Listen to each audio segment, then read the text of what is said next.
Hello मेरे प्यारे बच्चों, क्या हाल चाल? बढ़िया साहब। तो कैसे हो मेरे बब्बर शेर और शेरनियों? उम्मीद है आप सभी अच्छे होंगे और आपकी तैयारी भी एकदम लाजवाब तरीके से चल रही होगी। बहुत सारे बच्चे उलझे हुए हैं केमिस्ट्री और फिजिक्स को लेकर के, क्योंकि कहते हैं ना कि भाई परेशान करने वाला कोई सब्जेक्ट होता है तो वो या तो फिजिक्स परेशान करता है बच्चों को या फिर केमिस्ट्री में ठीक परेशानी होती है। बट डोंट वरी, आपको नहीं परेशान होना है, बल्कि परेशानी को परेशान करना है हमको, है ना। क्योंकि कहते हैं ना कि भाई आपको बस इतना पता है कि पढ़ना है। एक्चुअल में स्टूडेंट इसीलिए पीछे रह जाते हैं, उनको इतना मालूम है कि बस पढ़ाई करो पढ़ाई करो पढ़ाई करो। लेकिन कहते हैं ना कि बिना एक रणनीति के तहत की गई जो तैयारी है कहीं ना कहीं वो परेशान करती है। और एक रणनीति के तहत, एक स्ट्रेटेजी के तहत अगर आप प्रिपरेशन अपनी करते हैं तो कहीं ना कहीं उसका परिणाम आपको बहुत अच्छा मिलता है। ऐसा आपने सुना होगा कि कोई स्टूडेंट पूरे साल मेहनत करता है फिर भी उसके इतने अच्छे नंबर नहीं आते हैं, लेकिन वहीं पर सेल्फ स्टडी करके भी कोई लड़का अगर 3 महीने ढंग से मेहनत कर ले तो उसके नंबर आपसे ज़्यादा आ जाएंगे। ऐसा क्यों होता है? क्योंकि उसको पता है पढ़ना क्या है, कितना पढ़ना है, कैसे पढ़ना है। और यही आज हम आपको बताने वाले हैं, क्योंकि बहुत सारे बच्चे बोल रहे थे कि सर केमिस्ट्री में हमको बहुत समस्या होती है।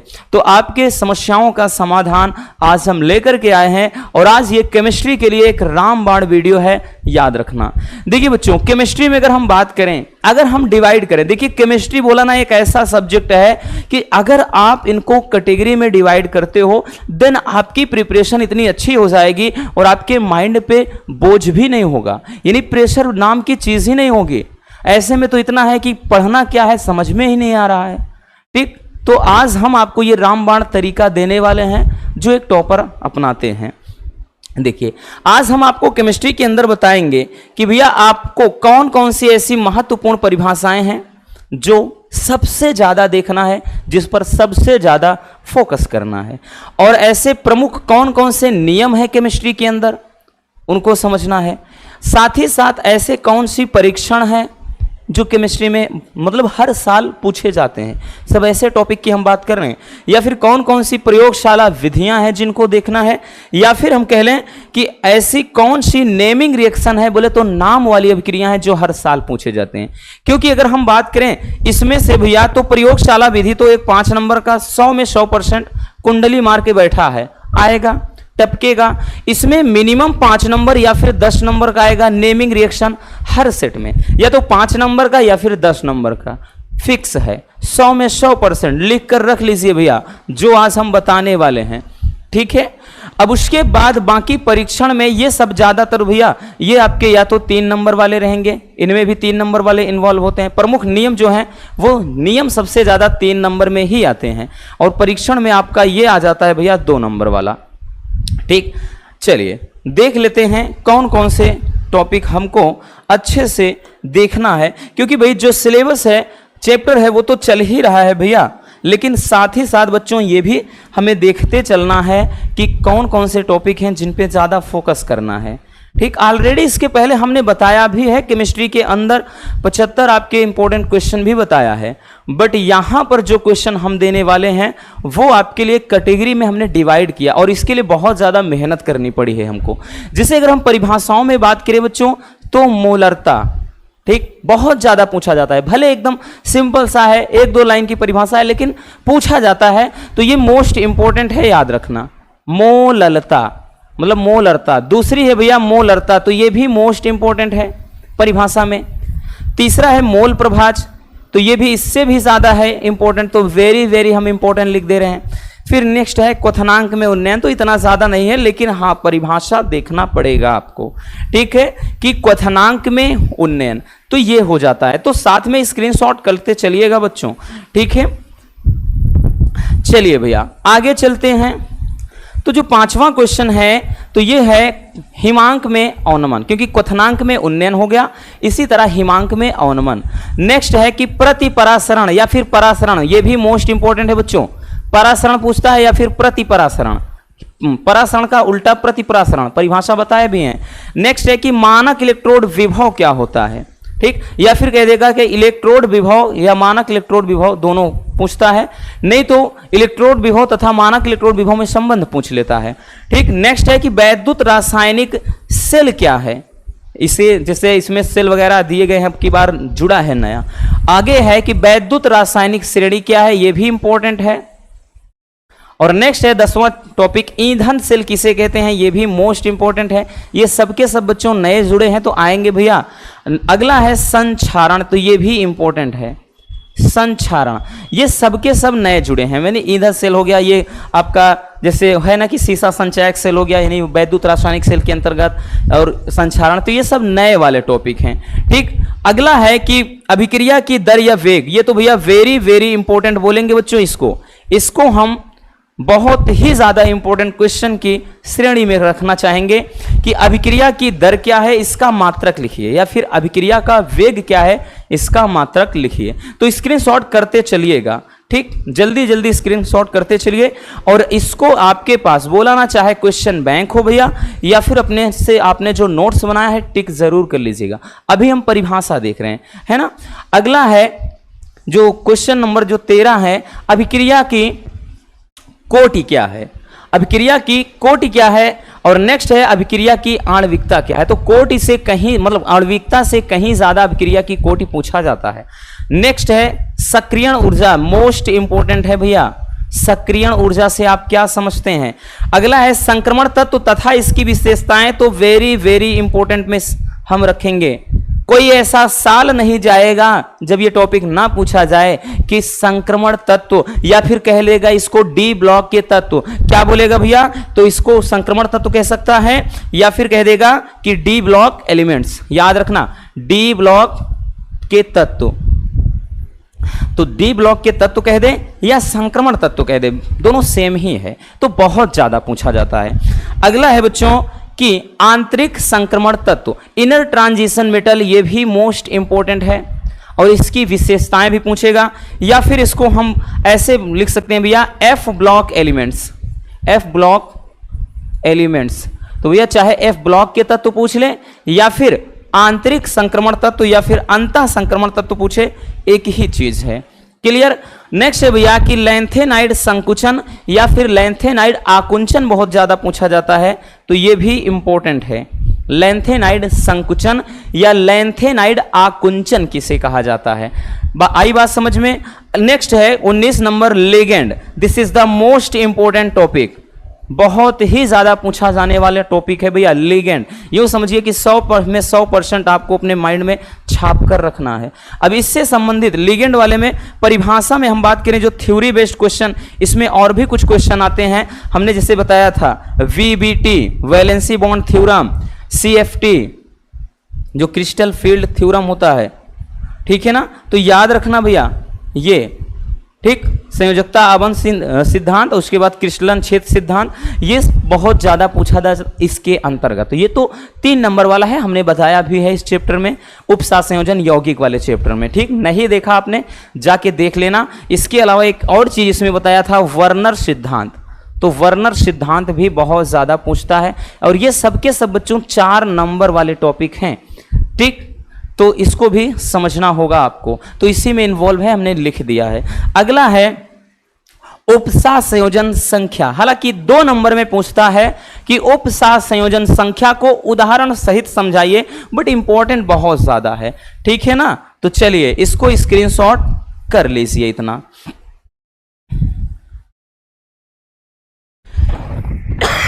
चलिए भैया आगे देखते हैं क्वेश्चन नंबर 21।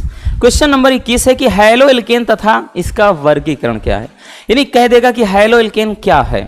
जो ज्यादा परिभाषा पूछा जाता है वही हमने रखा है, बाकी वैसे तो इसमें बहुत सारे हैं ना, चैप्टर इतने ज्यादा इसमें टॉपिक हैं। तो उसके अलावा एल्कोहल क्या है तथा इसका वर्गीकरण, ठीक है, ये तो सबसे ज्यादा इंपॉर्टेंट है, तो इसको हम वेरी वेरी इंपॉर्टेंट की सीरीज में रखेंगे। ऐसे पूछ लेता है कि प्राथमिक द्वितीयक तृतीयक एल्कोहल क्या है, या कह देगा प्राथमिक द्वितीयक तृतीयक एल्कोहल की पहचान कैसे करते हैं, तो मतलब बहुत सारे टाइप के क्वेश्चन इसमें बनाता है, याद रखना। तो एल्कोहल क्या है, इसका वर्गीकरण। नेक्स्ट है एमीन और इसका वर्गीकरण। अगला है बच्चों की कार्बोहाइड्रेट क्या है तथा इसका वर्गीकरण। ये सब मतलब ज्यादातर आपके अगर हम बात कर लें, ये 4 नंबर वाले क्वेश्चन बनेंगे इनमें से, या तो 3 नंबर का बनेगा या 4 नंबर का। ठीक, अगला है कि भैया ग्लूकोज और इसकी पूरी की पूरी संरचना, इसकी स्ट्रक्चर देखे मतलब ये पूछा जाता है, और ये सबसे ज्यादा पूछा जाता है इस चैप्टर में, यानी लास्ट वाले में जैव अणु में सबसे ज्यादा 100% इसके आने की संभावना है। ठीक, हम इतना जरूर कहेंगे। नेक्स्ट है भैया कि फ्रक्टोज क्या है, तो ये भी काफी ज्यादा इंपॉर्टेंट है, मतलब उतना नहीं जितना ग्लूकोज, लेकिन इंपॉर्टेंट है। अगला सुक्रोज की परिभाषा पूछ लेगा, ये भी इंपॉर्टेंट है। और नेक्स्ट एमिनो अम्ल। ठीक, यहां पर ध्यान देना, मतलब डीएनए आरएनए पूछा जाता है। ठीक है ना, इसके अंतर्गत अगर हम बात करें डीएनए और आरएनए ये पूछा जाता है। इसके अलावा भी अगर हम बात करें कुछ और भी टॉपिक हैं भैया, ये 28 नंबर के अलावा भी और टॉपिक हैं, तो चलिए पहले इतना स्क्रीनशॉट कर लीजिए। हो गया ना, चलिए देखते हैं। अगला है क्वेश्चन नंबर 29, यानी 29वें नंबर की जो परिभाषा है वो है प्रोटीन, और प्रोटीन की संरचना और प्रोटीन का महत्व, प्रोटीन के घटक यानी स्रोत, बहुत टाइप के क्वेश्चन बनते हैं। बोल देगा कि प्रोटीन क्या है और मानव जीवन में, यानी है ऐसे बोल देगा कि मानव शरीर में इनका क्या योगदान होता है, ठीक कह देगा, या फिर प्रोटीन क्या है, इनका क्या महत्व है। ठीक है, तो काफी इंपॉर्टेंट है बच्चों, इसको हम भैया मोस्ट इंपॉर्टेंट बोलेंगे, याद रखना। और अगला टॉपिक है बच्चों एंजाइम क्या होता है, इतना ज्यादा तो इंपॉर्टेंट नहीं है लेकिन ये बहुत ज्यादा है। नेक्स्ट विटामिन, ये भले ही भाई बहुत ही सिंपल सा टॉपिक है लेकिन काफी इंपॉर्टेंट है। विटामिन क्या है, ठीक है ना, विटामिन क्या है, विटामिन का पूरा स्रोत, इसके घटक मतलब स्रोत पूछेगा, और इसकी कमी से होने वाले रोग। जैसे विटामिन में ये पूछ लेगा कि भाई विटामिन 2 प्रकार के, एक जल में घुलनशील, एक वसा में घुलनशील, तो भैया जल में जैसे है BC, उसके बाद ADEK है, तो फिर उसके बाद किस विटामिन की कमी से कौन से रोग होता है, किस विटामिन में कौन सा प्रमुख स्रोत होता है, पूरा चार्ट बनाना होता है आपको। ठीक, ये चीज। अगला है न्यूक्लिक अम्ल। ठीक, तो न्यूक्लिक अम्ल, तो सॉरी इसके पहले एमिनो अम्ल था, तो उसमें DNA RNA लिख दिया था गलती से, इसमें आता है DNA RNA यहां पर आता है भैया, उसके लिए सॉरी, वो हमने गलती से वहां उसको न्यूक्लिक अम्ल समझ लिया था, तो वो एमिनो एसिड था, बट यहां पर न्यूक्लिक अम्ल है। अब न्यूक्लिक अम्ल जैसे इसमें DNA मतलब डीऑक्सी राइबोस न्यूक्लिक अम्ल, राइबोस न्यूक्लिक अम्ल, या फिर RNA का महत्व पूछ लेता है, RNA के प्रकार, क्योंकि इसमें देखिए RNA में भैया जो बायोलॉजी वाले हैं उनको याद होगा थोड़ा, RNA में जैसे होता है ना कि भाई tRNA, उसके बाद यहाँ पे mRNA यानी एक ट्रांसफर RNA, एक मैसेंजर RNA, और उसके अलावा एक और होता है rRNA यानी राइबोसोमल RNA। तो ये 3 में से कोई एक पूछा ही जाता है। और इसके अलावा इसमें वाटसन तथा क्रिक सिद्धांत यानी DNA की द्विकुंडलित स्ट्रक्चर पूछता है। तो ये सबके सब प्रमुख परिभाषाओं के अंतर्गत पूछे जाते हैं। चलिए इनको भी स्क्रीनशॉट कर लीजिए। हो गया भैया, चलिए अब चलते हैं बच्चों हम प्रमुख नियम में, कि आपके केमिस्ट्री के अंदर सबसे प्रमुख नियम कौन से हैं। 1 मिनट थोड़ा पानी पी लें।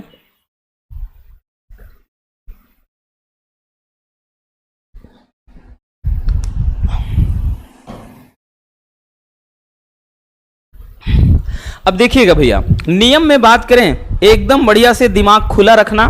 पहले ही बता दिया है कि इसको बनाने में भले ही भैया आपको लगे कि आसान है, लेकिन बहुत ज़्यादा मेहनत लगी। एक एक क्वेश्चन को उठाकर थोड़ा सेट करना इतना आसान है नहीं। पिछले 3 से 4 साल के क्वेश्चन पेपर को लेते हैं, फिर उसके बाद भाई क्वेश्चन बैंक बहुत सारे होते हैं, बुक होती है, तब जाकर के ये आपके लिए इतना कुछ करते हैं। तो जितना देखने में आसान लगता है उतना आसान होता नहीं। और वैसे भी एक तो फ्री में आपको इतना कुछ दे रहे हैं, तो भाई प्यार से वीडियो को लाइक ज़रूर कर दिया करें और शेयर भी मार दिया करो, है ना। यही आपसे नाराज़गी होती है, इसीलिए बस थोड़ा से कभी कभी नाराज़गी हो जाती है, तो ऐसा ना किया करो रसगुल्लों।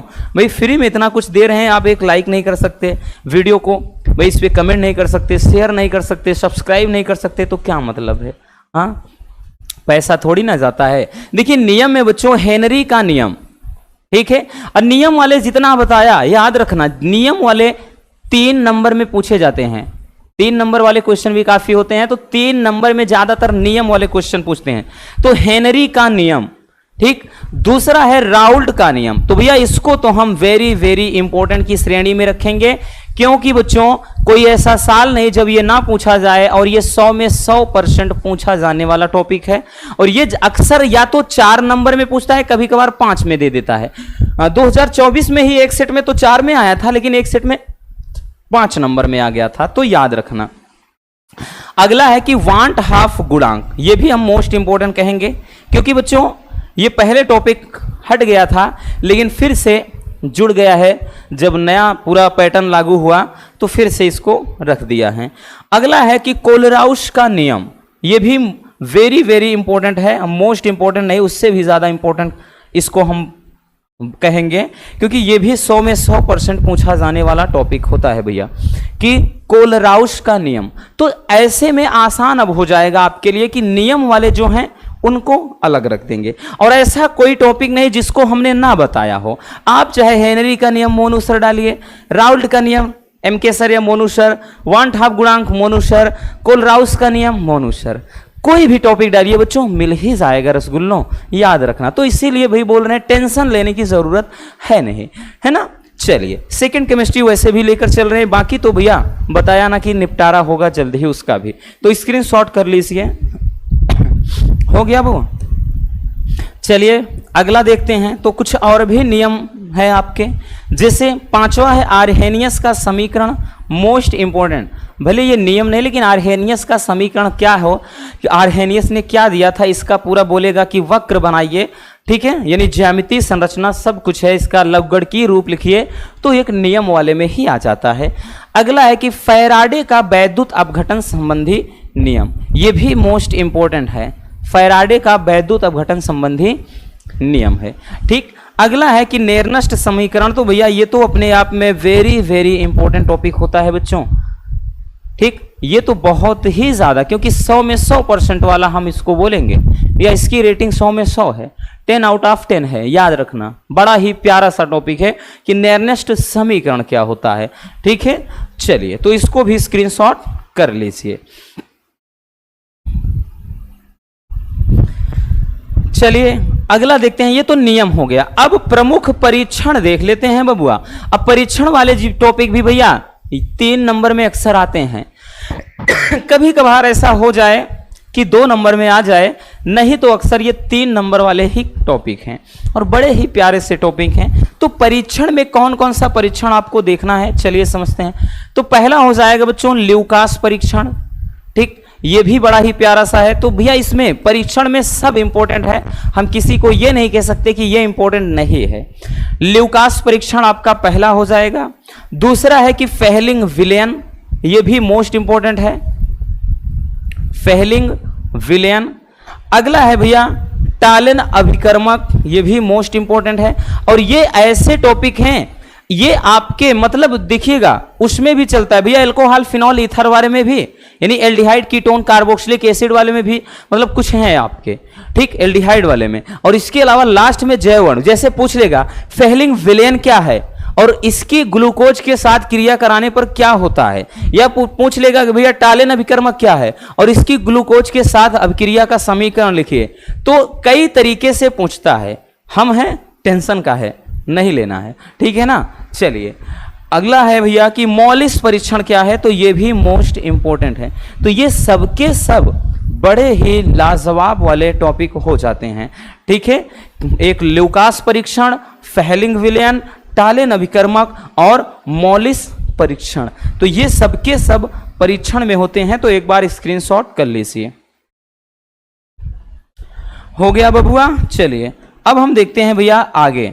अब देखते हैं बच्चों प्रयोगशाला विधियां, और प्रयोगशाला विधि की बात करें बच्चों, तो प्रयोगशाला विधि आपकी कितने नंबर में आएगी भैया, 5 नंबर में। श्योर है 5 नंबर में पूछा जाता है, उसके नीचे तो कोई बात ही नहीं है, क्योंकि ये 5 नंबर वाला ही टॉपिक है प्रयोगशाला विधि में। तो प्रयोगशाला विधियां कौन कौन से, देखिए अगर हम वैसे लिमिटेड बात करें बच्चों, तो 5 एकदम मतलब पक्के वाले हैं, ठीक है। उसके अलावा भी हमने 1-2 एक्स्ट्रा और लिख दिया है, लेकिन 5 ऐसे हैं सबसे ज्यादा पूछे जाते हैं, अभी हम उसको डिस्कस कर रहे हैं। यूँ समझिए कि आपके लिए थोड़ा आसान हो गया है, पहले तो और भी ज्यादा था, क्योंकि हमने बताया ना जब पहले आपका एस तथा पी ब्लॉक वाला जो चैप्टर था उसमें तो आपको अमोनिया, हैबर विधि द्वारा अमोनिया बनाना था, डीकन विधि द्वारा क्लोरीन का निर्माण करना था, संपर्क विधि द्वारा सल्फ्यूरिक अम्ल बनाना था, ओस्टवाल्ड विधि द्वारा नाइट्रिक अम्ल बनाना था। तो एक ही चैप्टर के अंदर 4 से 5 कंपाउंड्स बनाने थे। तो समझ सकते हैं कि कितना ज्यादा आसान हो गया है। यूं समझिए कि एक ही चैप्टर के अंदर 4 से 5 थे, यहां तो हम पीछे के 4 से मतलब जो आपके 3 से 4 चैप्टर हैं उनमें से हम सबको रखे हैं। तो अब तो आसान हो जाएगा ना, क्योंकि लिमिटेड है। पहला है क्लोरोफार्म बनाने की प्रयोगशाला विधि, ये काफी इंपॉर्टेंट है। ठीक, क्लोरोफार्म बनाने की प्रयोगशाला विधि, हालांकि ये सब करवा दिया है, आप सर्च मारेंगे वीडियो मिल जाएगा। नेक्स्ट, क्लोरोबेंजीन बनाने की प्रयोगशाला विधि, ये भी इंपॉर्टेंट है। मोस्ट इंपॉर्टेंट तो हम नहीं कहेंगे, लेकिन इंपॉर्टेंट है ये कहेंगे। अगला है कि एथिल अल्कोहल बनाने की प्रयोगशाला विधि, हाँ इसको जरूर बोलेंगे भैया कि ये मोस्ट इंपॉर्टेंट है। ठीक, एथिल अल्कोहल बनाने की प्रयोगशाला, मतलब कोई भी ऐसे आएगा, ऐसे पूछेगा कि क्लोरोफार्म बनाने की प्रयोगशाला विधि, या फिर 1-2 दे देगा कि इसकी निम्नलिखित के साथ अभिक्रिया का समीकरण लिखिए, या फिर बोल देगा कि क्लोरोफार्म की प्रयोग मतलब बनाने की प्रयोगशाला विधि का सचित्र वर्णन कीजिए तथा इससे संबंधित रासायनिक समीकरण लिखिए, बस ऐसे दे देगा। ठीक है, तो आसान होता है बच्चों, याद रखना। चलिए इसको स्क्रीनशॉट कर लीजिए। उसके बाद और भी 3 से 4 हैं।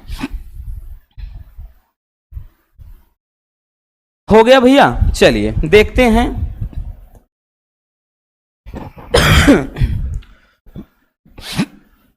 चलिए नेक्स्ट है ईथर वाले चैप्टर से, अल्कोहल फिनॉल ईथर से ही डाई एथिल ईथर बनाने की प्रयोगशाला विधि। तो ये भी मोस्ट इंपॉर्टेंट है, डाई एथिल ईथर बनाने की प्रयोगशाला विधि। नेक्स्ट, फॉर्मेल्डिहाइड बनाने की प्रयोगशाला विधि, तो ये भी पूछा जाता है, इंपॉर्टेंट है। ठीक, याद रखना। अगला है एसीटोन बनाने की प्रयोगशाला विधि, तो ये भी इंपॉर्टेंट है। ठीक, और नेक्स्ट है एथिल एमीन बनाने की प्रयोगशाला विधि, तो ये भी काफी इंपॉर्टेंट है। अब मोस्ट इंपॉर्टेंट की बात करें तो हमने बताया ना, एक आपका हो जाएगा कौन सा, एक आपका क्लोरोफार्म, दूसरा एथिल अल्कोहल, तीसरा डाई एथिल ईथर, एक और भी है फॉर्मेल्डिहाइड, जी भी ये वाला एसीटोन। ये भी हम इसको इंपॉर्टेंट नहीं बल्कि मोस्ट इंपॉर्टेंट बोलेंगे, क्योंकि ये भी भैया काफी ज्यादा पूछा गया है। उठाकर देखोगे तो बहुत सारे सेट में दिखता है। ठीक है ना, तो ये और भी कुछ प्रमुख प्रयोगशाला विधियां हैं। तो 1-2 आपके करवा ही दिए हैं, 2 से 3, बाकी अब धीरे धीरे भाई सेकंड स्टार्ट किया है तो जल्द ही उनका भी निपटारा होगा, टेंशन नहीं लेना है। ठीक, मजे में पढ़ना है, इतना याद रखना। चलिए इसको भी स्क्रीनशॉट कर लीजिए।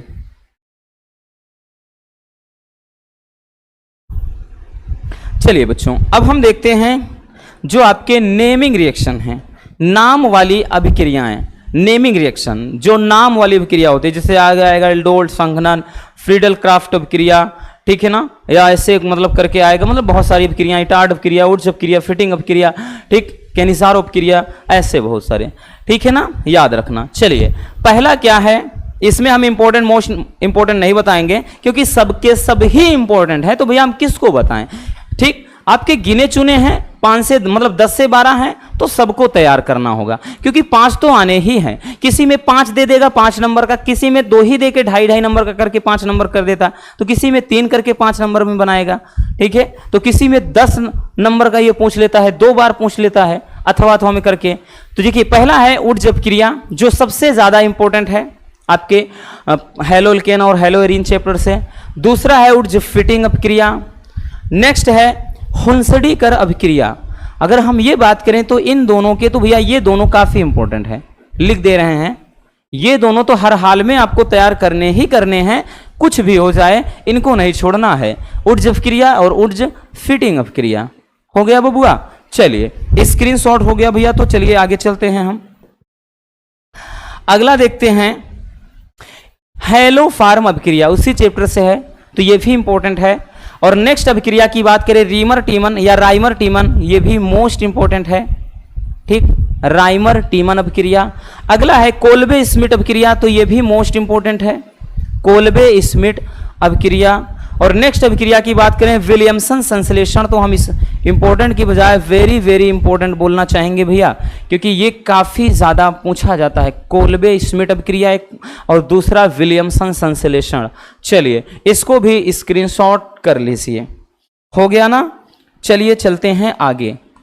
अगला है भैया 8वें नंबर की जो रिएक्शन है कैनिज़ारो अभिक्रिया। देखिए रिएक्शन आपके 4 ही चैप्टर में है, पीछे के छोड़ दीजिए जैव अणु वाला चैप्टर, तो 4 बचे। अब 4 में अगर 13-14 भी आप नहीं याद कर सकते तो भाई ये तब फिर ये बिल्कुल गलत है, क्योंकि हर चैप्टर से अगर हम 3 भी रखेंगे तो 3 चौके 12, तो 12 से हो भाई हो गया। तो इसलिए आपको हर चैप्टर से 3 से 4 रिएक्शन तो याद करना ही पड़ेगा ना, इसलिए बोल रहे हैं भैया। अगला है क्लीमेंसन अपचयन, ये भी इंपॉर्टेंट है, तो ये तो भैया मोस्ट इंपॉर्टेंट है कैनिज़ारो वाला। और नेक्स्ट रिएक्शन इटार्ड अभिक्रिया, ये भी इंपॉर्टेंट है। अगली है कि कार्बिल एमीन अभिक्रिया, तो ये तो भैया मोस्ट इंपॉर्टेंट है, ये मोस्ट इंपॉर्टेंट है कार्बिल एमीन अभिक्रिया। आई बात समझ में? चलिए स्क्रीनशॉट कर लीजिए इसको भी। हो गया बच्चों। चलिए आगे चलते हैं कि हाफमान ब्रोमेमाइड अभिक्रिया। हाफमान ब्रोमेमाइड अभिक्रिया ये भी काफी पूछी जाती है। और अगली एक और है फिटिंग अभिक्रिया, भाई जो पहले ही चैप्टर से था हमने यहां लिख दिया। इसके अलावा एक और है बच्चों जो हमने नहीं लिखा है, जैसे फ्रीडल क्राफ्ट अभिक्रिया। फ्रीडल क्राफ्ट अभिक्रिया, तो फ्रीडल क्राफ्ट अभिक्रिया हो जाएगा। ऐसे गिने चुने और भी 1-2 इधर उधर बोलते हैं ना कि भूले भटके हैं, तो भाई ऐसा नहीं है कि जितना हम बताए हैं कि बस इतना ही हम बताएंगे, हम और भी करवाएंगे। लेकिन ये कह रहे हैं कि ये आपको 100 में 100% तैयार करने होंगे। बाकी और भी बहुत सारे रिएक्शन है, ऐसा नहीं है कि बच्चों की केवल इतना ही, ठीक, उनको हम करवाएंगे जैसे भी चैप्टर खत्म होता चला जाएगा। जैसे हेलो एल्केन हेलो एरीन में 5 रिएक्शन बताया है, इसी तरह आपका आ जाएगा एल्कोहल फिनॉल ईथर, उसमें से 4 से 5 रिएक्शन हो जाएगा। तो हर एक चैप्टर के रिएक्शन तो हम बताएंगे ही, अलग से प्लेलिस्ट भी बना देंगे ताकि आपको कोई भी दिक्कत ना हो। आई बात समझ में? चलिए तो भैया इसको भी स्क्रीनशॉट कर लीजिए। हो गया बच्चों, तो ये आपके प्रमुख अभिक्रियाएं हैं। अब एक चीज और समझिएगा, यहां पर हमने नहीं लिखा लेकिन यहां पर हम एक चीज और लिख देते हैं कि आपके कुछ इसमें गिने चुने अंतर वाले भी क्वेश्चन कभी कभार पूछ लेते हैं। तो भैया इसमें आपके कुछ अंतर वाले प्रश्न भी पूछ लिया जाता है, तो हम अंतर वाले लिख दे रहे हैं। जैसे आपका हो जाएगा, देखिए अंतर वाले में अगर हम बात करें तो जैसे एक होता है कि धात्विक चालक और वैद्युत अपघटनी चालक। वैद्युत अपघटनी चालक, धात्विक चालक और वैद्युत अपघटनी चालक में अंतर क्या है। उसके बाद जैसे दूसरा अगर हम बात करें बच्चों तो अभिक्रिया, बहुत ज्यादा नहीं गिने चुने हैं बस, अभिक्रिया की कोटि तथा आणविकता में अंतर। अभिक्रिया की कोटि तथा आणविकता में अंतर, तो कोटि और आणविकता में अंतर पूछता है। तीसरी अगर हम बात करें बच्चों तो इसमें एक तुलना टाइप का पूछा जाता है, जैसे लैंथेनाइड और एक्टिनाइड, या फिर कह देगा भैया जैसे संक्रमण तत्व और लैंथेनाइड में, इस तरह से। तो यहां पे अंतर की तरह नहीं बल्कि हम उसको समानता देखेंगे। तो हमने क्या बताया आपका, जैसे हो गया कि लैंथेनाइड और दोनों के गुणों में समानता या फिर भिन्नता, लैंथेनाइड और एक्टिनाइड ये चीज, ठीक। और मतलब इतना इसको नहीं, इसको तो हम स्टार लगा दे रहे हैं क्योंकि इसको नहीं भी देखेंगे तब भी काम चल जाएगा। और बाकी चौथा जो है डीएनए तथा आरएनए में अंतर, ये तो भैया सबसे ज्यादा इंपॉर्टेंट है, डीएनए तथा आरएनए में अंतर। अब की बार भी पूछा था, मतलब 2024 के अंदर भी पूछा ही था, ठीक। तो ये सब मतलब कुछ प्रमुख आपके क्या होते हैं बच्चों, अंतर वाले क्वेश्चन हो जाते हैं, याद रखना, ठीक है ना। तो ये क्वेश्चन क्या है, कुछ अंतर वाले हो जाएंगे। बाकी अगर हम न्यूमेरिकल की बात कर लें, थोड़ा और समझ लीजिएगा भैया, अगर न्यूमेरिकल की बात कर लें तो न्यूमेरिकल्स में आपके क्या है, तो न्यूमेरिकल्स के अंतर्गत आपके भैया 3 ही चैप्टर तो हैं। एक तो विलयन है और दूसरा क्या है आपका, दूसरा है वैद्युत रसायन, और आपका एक तीसरा चैप्टर क्या हो जाता है, तो रासायनिक बल गतिकी। तो इसलिए ये और भी आसान है, रासायनिक बल गतिकी। और एक चीज ये भी समझना बच्चों कि न्यूमेरिकल आपके मिनिमम कितने नंबर में पूछे जाएंगे, तो दिमाग खोलकर अपने दिमाग में इस चीज को रख लीजिए, मिनिमम 8 नंबर के, नहीं तो हर सेट में आप अगर नोटिस करेंगे तो 10 से 12 नंबर के न्यूमेरिकल दिखाई पड़ते हैं। क्योंकि आयोग ये पहले से ही बोल दिया है, जब सिलेबस जारी हुआ था तो बोर्ड ने पहले ही कह दिया था कि हर एक क्वेश्चन पेपर में जो न्यूनतम 8 नंबर के अंकित प्रश्न पूछे जाएंगे। तो समझ सकते हैं कितना आसान है, ठीक है ना। तो 8 नंबर का आएगा भाई, मैक्सिमम 10 से 12 नंबर का सब में ही होता है, यानी इससे कम नहीं होगा, लेकिन इससे ज़्यादा हर हाल में आपको दिखाई ही पड़ेगा। तो कुछ अंतर हो जाएंगे। और न्यूमेरिकल कहाँ से देखना है ये चीज़ हमने देख लिया है, तो भाई इसको भी स्क्रीनशॉट कर लीजिए। हो गया बच्चों, तो बस आज के इस वीडियो में इतना ही। उम्मीद है मेरे प्यारे रसगुल्लों को ये वीडियो बहुत ही अच्छी लगी होगी। अगर वीडियो पसंद आई हो तो भाई इस मेहनत के लिए एक लाइक ज़रूर कर देना, और नए हैं तो चैनल को सब्सक्राइब भी ज़रूर कर लीजिए। मिलते हैं किसी और शानदार टॉपिक के साथ। Love you, bye bye, take care. और हाँ, एक प्यारा सा कमेंट बॉक्स में छोड़ दीजिएगा।